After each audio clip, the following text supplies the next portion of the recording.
Naranasan niyo ba maglaba sa washing machine na yung tubig niya ay kusang nagde-drain kahit hindi naman nakaset up ito sa drain? Ang hirap ng ganun. Itataas mo lagi yung hose, no? So, may solusyon kaya to? Tara, panoorin natin. Baka may matutunan tayo na paraan para ito ay malunasan. Let's go!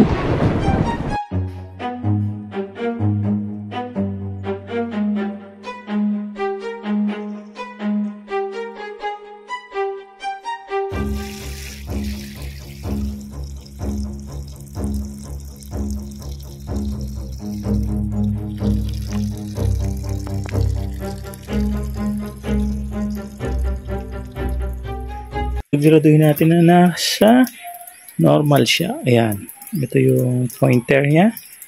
So, yung normal. Ayun. Tapos, ayun yung drain. Mamaya, ilalagay natin yun dyan. Ilalagay ko na dito. Ayan. Testing naman po ba? Tingnan natin kung may lumabas. May lumabas. Beyond experience. Don't forget to like, subscribe, and hit the notification bell para lagi kayong updated sa mga upcoming videos. Salamat po ng marami! Oh, pahit naman ng subscribe button, please!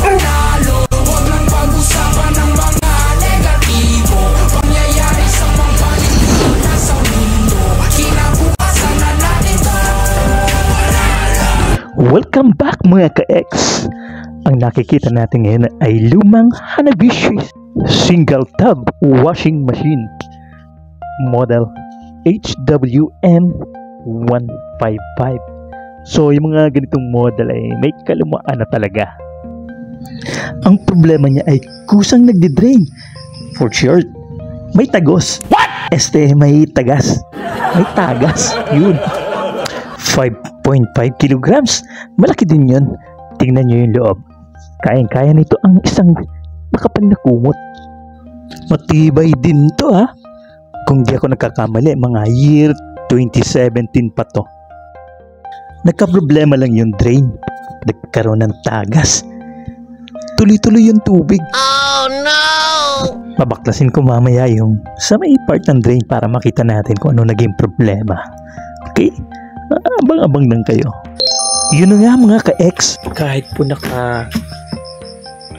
itong selector, itong wash selector niya, kahit po naka-normal yan, hindi siya naka-drain. No? Pag naka-normal yan, ayan naka-set po yan sa normal. O kahit sa strong. So pag ganyan po, dapat usually ay pag binaba nyo itong hose na to, dapat walang tutulong tubig, no? Kasi dapat naka-close yung pinaka-lock niya doon. Subukan po natin kung ano mangyayari. Baba ko to. Ayan. Baba ko yan. At tingnan nyo, ayun may tubig na lumabas. So, tingnan natin magbubuhos pa tayo natin. Bubuhusan natin tubig yan. Kukuha tayo dito. Bubuhos natin dito. Ayan ayun lumalabas siya. So hindi na siya naglalak. Yun po ang problema niya. So mamaya titingnan po natin kung ano magiging solusyon natin. Baka barado lang po yung barado ng mga dumi. Kasi ilang taon na rin po to, no? Tagal-tagal na tong washing machine na to. Kaya abangan natin, bubuksan natin mamaya. Tingnan natin kung masusolusyonan natin o hindi. Ito yung selector switch, no? Para sa drain, normal and strong. So diretso yun doon. From there, diretso yung hose. Ayun yung hose, diretso siya doon. So ito yung sisilip natin. Bubuksan natin ito. Yan. Ayun. pinatong ko muna sa table para mas magandang silipin ng ilog. Hindi ka nakayuko ng masyado. Pwede na. So, bubuksan natin ito. Kunin natin yung screwdriver.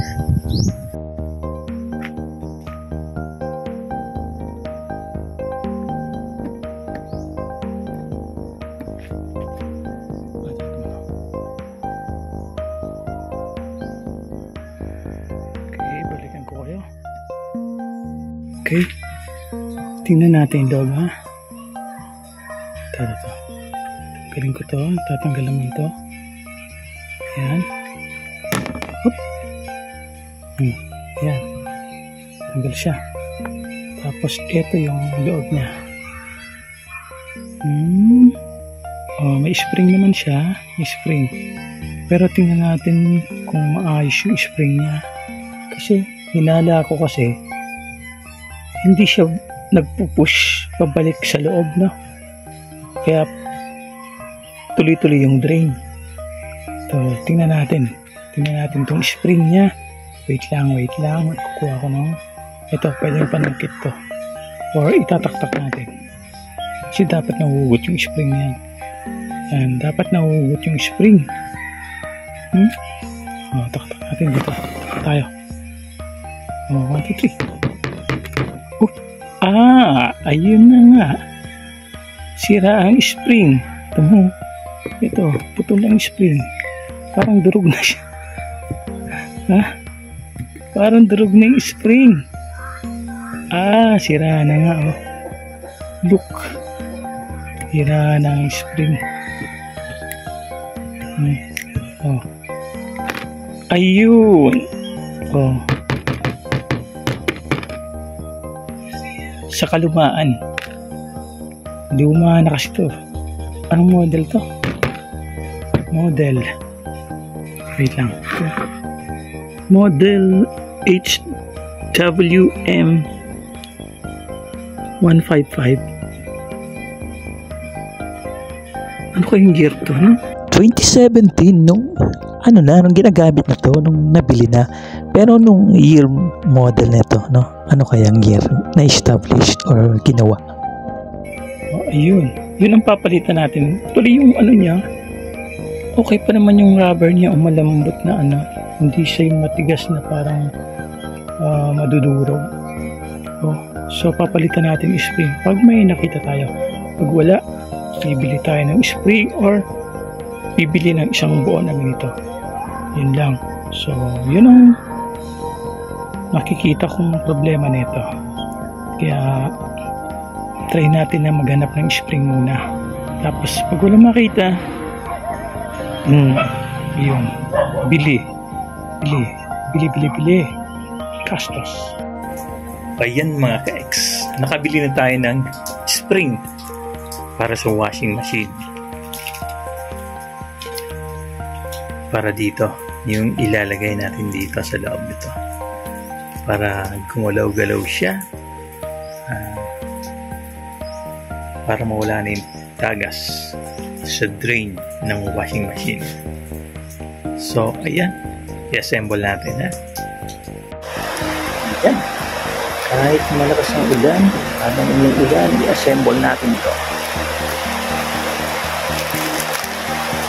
Dito natin ang plastic. I-shoot dito. Yan. Ganyan po yan. Dapat naglalaro.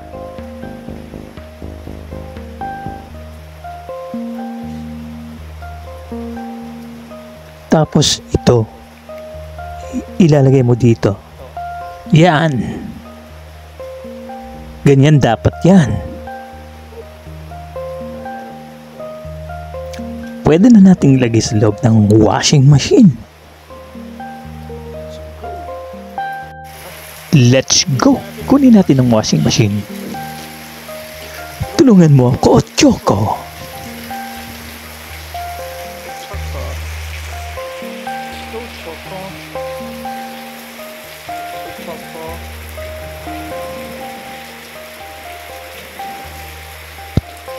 ipapatong ko lang ng nakahiga dito sa lamesa.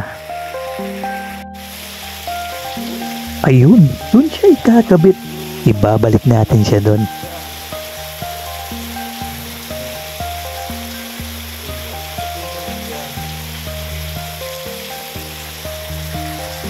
Ayan, saka may hook siya dun sa madnan lang, sa bandang taas.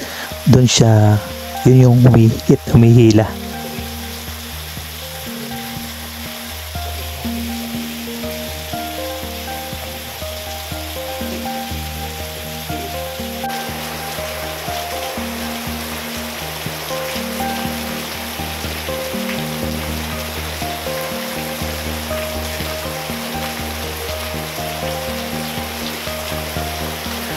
Teka, kailangan maihok ko muna siya doon. Saka ko siya ipapasok na sa may butas. Ayan, naisalpak ko na rin sa wakas. Kailangan na lang na higpitan. Gamitan natin ang screwdriver. Tutulak-tulak lang naman natin. Ganon, hanggang sa humigpit.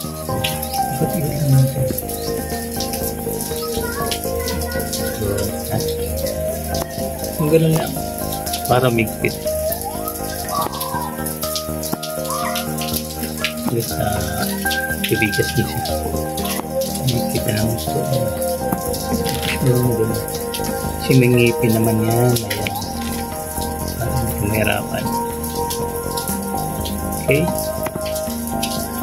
Balikan ko kayo kung migpit na. Ha? Yun. Ayan, migpit na guys, ha?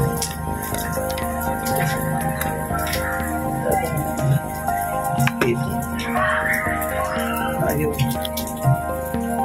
Ayan. Ayan. Ayan siya. Alright. Ito siya. Iyan siya switch ko.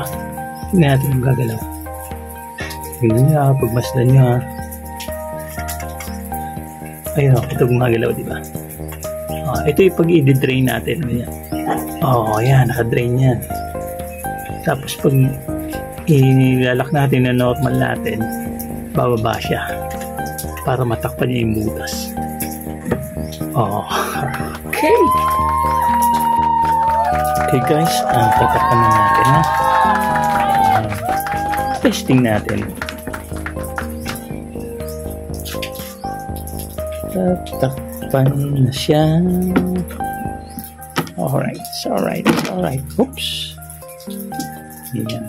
Dahil sa kalimaan nito ay lumawag na po yung screw niya. So, magisuksok na lang siya. Ang importante naman yan ay matakpan, no? Hindi na siya, pero hindi naman siya matatanggal kasi nakalak dito. Yan, nakalak siya dyan at parang pinakatukod na niya yung screw. Okay, testing na lang po kung gagana na siya. Okay guys, habang kumukulog, testing tayo nito. Testing muna tayo nito. At meron nga tayong kinuhang tubig para ipang-testing. Ayan. Ito yung tubig. Ilagay natin lahat. Sa loob. Ayan ha. Ayan yung hose. Ayan. Diba? Walang naka-normal siya. Ayan na normal. Tapos, nilagyan natin tubig. Hindi siya tumagos. So, ayun. Sabihin. Perfect. Tagumpay. So, ilagay natin sa drain. Tingnan natin kung tatagas ang tubig ko, ha? Kung mag-ano siya, re-release ng tubig. Lagay natin.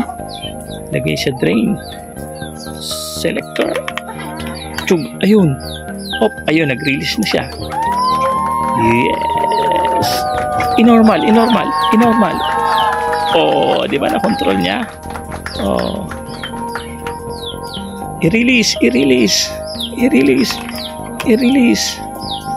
Oh, yun. Na-release na yung tubig. Oh, diba guys? Ano yun? Okay. Salamat sa